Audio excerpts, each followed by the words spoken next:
আজকের গল্প হল think out of the box, মানে হচ্ছে ভিন্নভাবে ভাবুন। গল্পটি শত বছর পূর্বে ইতালির একটি ছোট শহরের একজন ব্যবসায়ীর মেয়ের বুদ্ধিদীপ্ত কাজের। একজন বৃদ্ধ ব্যবসায়ী তার ব্যবসার জন্য শহরের একজন রক্তচোষা মহাজনের থেকে কিছু টাকা ঋণ নিয়েছিলেন, কিন্তু কয়েকবার টানা লোকসান হওয়ায় এবং মহাজনের সুদের টাকা চক্রবৃদ্ধি হারে বেড়ে যাওয়ায় ব্যবসায়ীর জন্য টাকা পরিশোধ করা কঠিন হয়ে যায়। সে সময় মতো টাকা পরিশোধ করতে পারছিল না। এমন সময় মহাজন বলল সে এক শর্তে সকল কর্জ মাফ করে দিবে যদি ব্যবসায়ী তার মেয়েকে মহাজনের সাথে বিয়ে দেয়। মহাজন মানুষ হিসেবে ভালো ছিল না, তাই ব্যবসায়ীর প্রস্তাবটি পছন্দ হয়নি। তখন মহাজন বলল, ঠিক আছে, তাহলে চলুন আমরা আপনার বাগানে থাকা সাদা এবং কালো নুড়ি পাথর দিয়ে একটি ভাগ্য পরীক্ষা করি।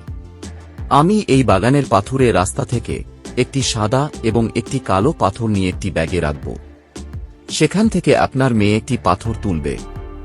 যদি সে কালো পাথরটি তোলে তবে সে আমাকে বিয়ে করবে এবং আপনার সব ঋণ আমি ছেড়ে দিব, এবং সে যদি সাদা পাথরটি তোলে সেক্ষেত্রেও আমি আপনার ঋণ মওকুফ করে দিব, কিন্তু আপনার মেয়ের আমাকে বিয়ে করতে হবে না। এমন সময় মহাজন যখন বাগানের রাস্তাটি থেকে নুড়ি পাথর থলেতে রাখার জন্য তুলছিল, তখন মেয়েটি দেখে ফেলে যে মহাজন একটি সাদা এবং একটি কালো পাথরের বদলে দুইটি কালো পাথর নিয়ে ব্যাগে রেখেছিল। এই অবস্থায় মেয়েটির সামনে তিনটি পথ ছিল। 1. ব্যাগ থেকে পাথর বাছাই করতে অস্বীকার করা। 2. ব্যাগ থেকে উভয় নুড়ি পাথর বের করে নিয়ে মহাজনের ষড়যন্ত্র প্রকাশ করে ফেলা। 3. ব্যাগ দুইটি কালো পাথর আছে জেনেও একটি পাথর তুলে বাবার স্বাধীনতার জন্য নিজেকে উৎসর্গ করা। কিন্তু এই প্রতিটি পদক্ষেপেই তার এবং তার বাবার জন্য বিপদ ডেকে আনত। কিন্তু মেয়েটি যা করল তাতে মহাজন বোকা বনে গেল। মেয়েটি ব্যাগ থেকে একটি পাথর বের করে সেটি দেখার আগেই অজ্ঞতাবশত হাত থেকে পাথরে রাস্তায় ফেলে দিল এবং এমন ভান করল যে পাথরটি দুর্ঘটনাক্রমে নিচে পড়ে গেছে এবং রংটি দেখার সুযোগ হয়নি। সে মহাজনকে বলল যে, দেখুন তো কি বোকার মতো কাজ করলাম, পাথরের রংটি দেখার আগেই হাত থেকে পড়ে গেল। আমি কি রঙের পাথরটি তুলেছিলাম যাচাই করতে ব্যাগটি চেক করুন।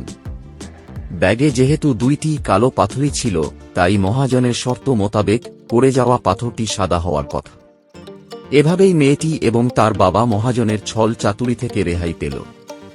গল্পের নৈতিক শিক্ষা: সবসময় কঠিন পরিস্থিতি থেকে বের হওয়ার উপায় থাকে, শুধু মাথা ঠান্ডা করে একটু আউট অফ দ্য বক্স চিন্তা করতে হয়। আমাদের যে অপশনগুলো দেয়া হয়েছে এর বাইরেও অপশন থাকতে পারে।